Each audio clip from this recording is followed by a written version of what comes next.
먼저 안내 말씀드립니다. 본 내용은 투자의 참고 자료일 뿐 특정 종목의 매수나 매도를 추천하는 것이 아닙니다.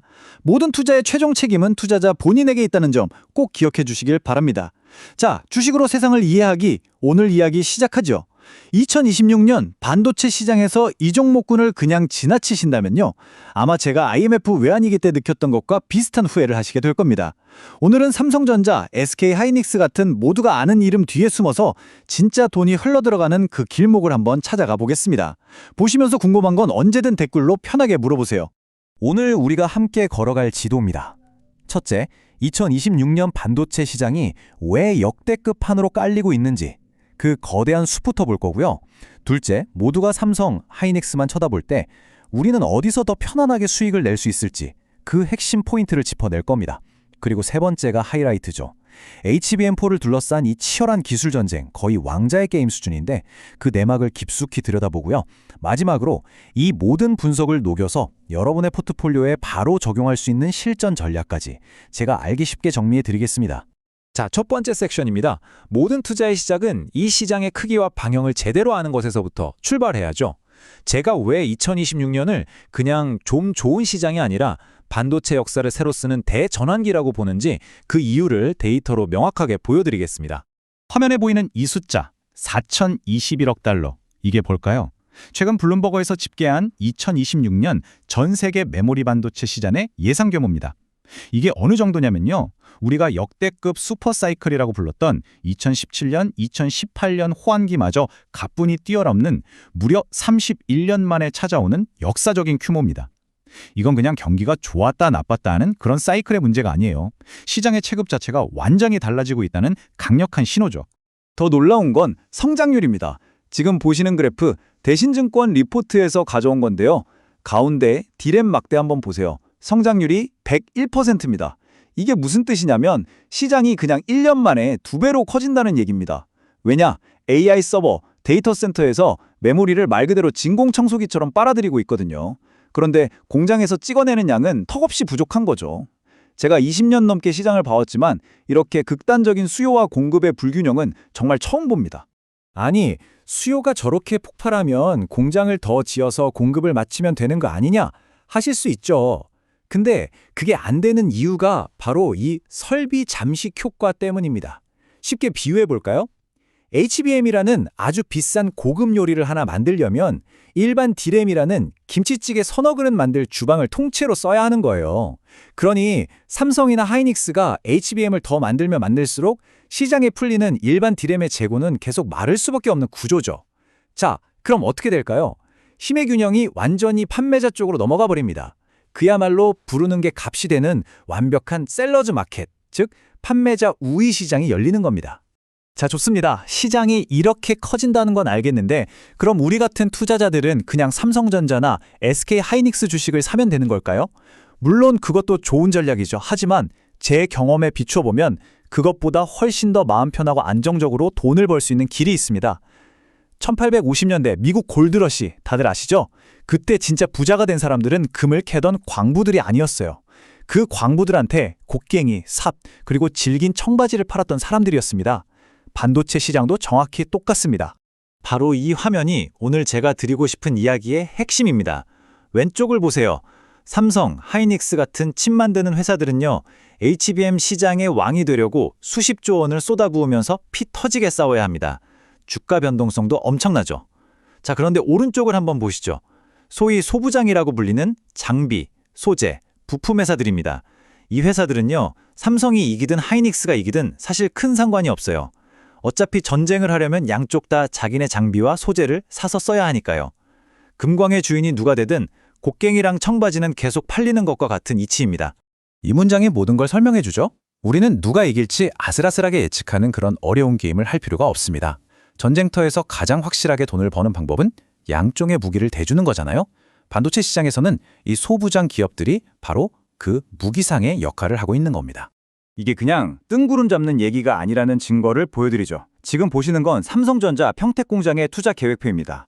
보세요. P4 라인에 2025년 하반기부터 장비가 들어오기 시작하고 P5 라인은 2026년 4월에 본공사를 시작한다고 날짜까지 딱 박혀 있죠. 이 수십조 원의 설비 투자 캐펙스는요, 곧바로 소부장 기업들의 매출 계약서로 바뀝니다. 이렇게 미래의 매출이 날짜까지 찍혀서 예고된 사업, 주식시장에서 이보다 더 확실한 게 또 있을까요? 자, 이제 판을 좀 더 좁혀서 이 산업의 가장 뜨거운 심장부로 들어가 보겠습니다. 바로 기술 전쟁이죠. 제가 이걸 왕자의 게임이라고 부르는 이유가 있어요. 이 바닥은요, 기술 표준이 한번 바뀔 때마다 새로운 왕이 탄생하고 어제의 강자가 하루아침에 몰락하기도 하거든요. 지금 HBM4 시장이 바로 그 거대한 전환점의 한가운데에 서 있습니다. HBM4 시대로 넘어가는 문을 여는 마스터 키. 그게 바로 이 하이브리드 본딩이라는 기술입니다. 복잡하게 생각하실 거 없고요. 아주 쉽게 말해서 이겁니다.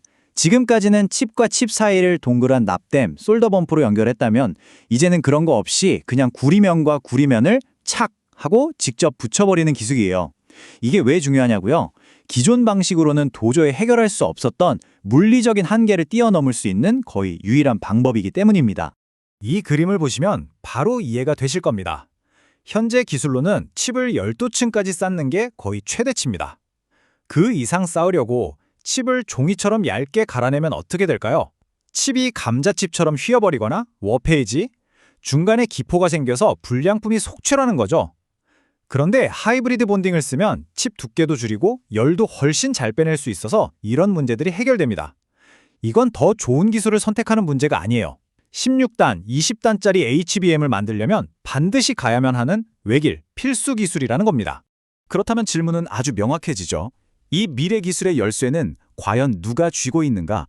이 질문을 따라가다 보면 TC본더라는 핵심 장비를 둘러싼 기업들의 정말 치열한 수싸움을 목격하게 됩니다. 이 그래프를 한번 보시죠.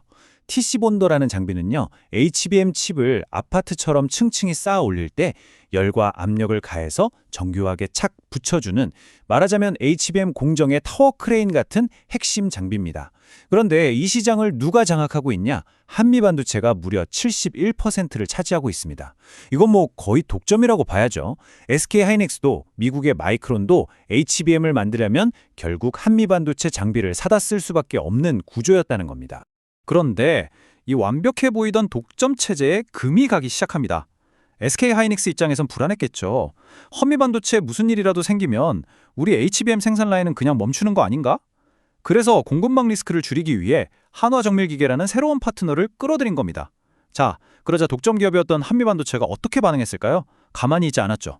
그동안 8년이나 묶어뒀던 장비 가격을 하루아침에 25%나 올려버리고 무상으로 해주던 서비스도 전부 유료로 전환했습니다. 여기서 그치지 않고 한화가 우리 기술을 베꼈다! 면서 특허 소송까지 걸어버렸죠. 이건 단순한 밥그릇 싸움이 아닙니다. HBM 시장의 패권을 둘러싼 전면전이 시작된 겁니다. 자, 지금까지 시장의 큰 그림부터 기술 전쟁의 내막까지 샅샅이 훑어봤습니다. 그럼 이제 가장 중요한 시간이죠.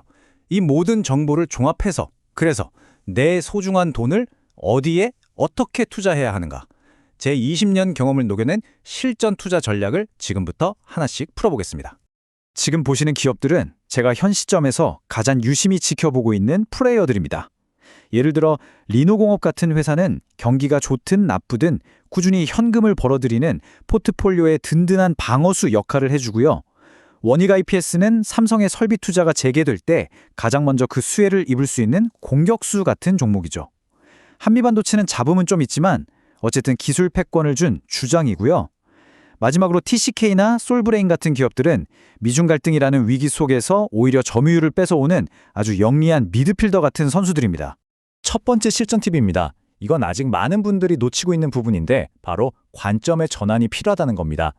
지금까지 우리는 반도체 공정을 전공정과 후공정으로 딱 나눠서 생각했잖아요. 그런데 이 하이브리드 본딩 시대에는 그 경계가 허물어집니다. 칩을 쌓고 포장하는 후공정에서 웨이퍼를 깎던 전공정 수준의 기술력이 필요해지는 거죠. 그 말은 즉 원익 IPS처럼 전통적인 전공정 장비 강자들이 후공정 시장의 새로운 강자로 떠오를 수 있다는 뜻입니다. 두 번째 팁은 포트폴리오의 안전망을 치는 겁니다. 제가 2008년 글로벌 금융위기를 겪으면서 뼈저리게 느낀 게 하나 있는데요. 시장은 언제나 우리의 예상을 벗어난다는 겁니다. 이럴 때 내 계좌를 지켜주는 게 바로 이 소모품 기업들입니다. 리노공업의 테스트 소켓이나 TCK의 실리콘 링 같은 제품들은요.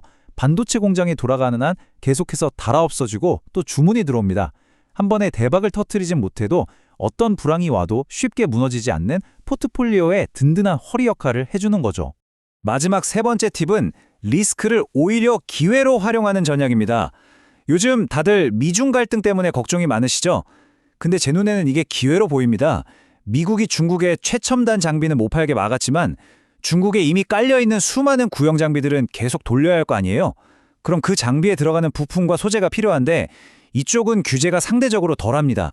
바로 그 틈새 시장을 TCK나 미코세라믹스 같은 한국 기업들이 파고들면서 중국 시장 점유율을 조용히 늘려가고 있습니다. 모두가 두려워하는 곳에 기회가 있는 법이죠. 자, 이제 슬슬 마무리할 시간입니다. 오늘 제가 드린 말씀을 한 문장으로 요약하면 이겁니다. 2026년 반도체 시장의 게임의 룰이 바뀌었습니다.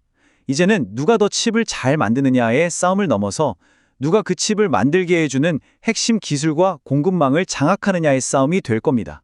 매일 아침 오르내리는 주가 그래프에 너무 마음 졸이지 마세요. 그보다는 삼성전자 평택 공장의 타워 크레인이 얼마나 바쁘게 움직이는지, 국제반도체 표준기구인 제이데크에서 어떤 새로운 기술 표준을 발표하는지를 더 유심히 보십시오. 그런 산업의 근본적인 맥박 속에 진짜 돈의 흐름이 숨어 있습니다. 결국 주식시장은 생존을 위한 치열한 무대입니다. 화려한 주연 배우 한 명에게 모든 것을 거는 위험한 도박 대신 어떤 배우가 무대에 오르든 묵묵히 쇼 전체를 돌아가게 만드는 무대 뒤의 스태프들, 즉 소부장 기업에 투자하는 현명함이 필요한 시점입니다. 오늘 내용이 도움이 되셨다면 구독과 좋아요, 알림 설정으로 저와 계속 함께해 주시죠. 마지막으로 이 질문을 한번 스스로에게 던져보시길 바랍니다. 지금 여러분의 포트폴리오를 열어보세요. 여러분은 금을 캐는 광부에게 베팅하고 있습니까? 아니면 그 광부들에게 곡괭이와 삽을 팔고 있습니까? 다음 시간에 더 깊이 있는 분석으로 찾아뵙겠습니다. 지금까지 주식으로 세상을 이해하기였습니다.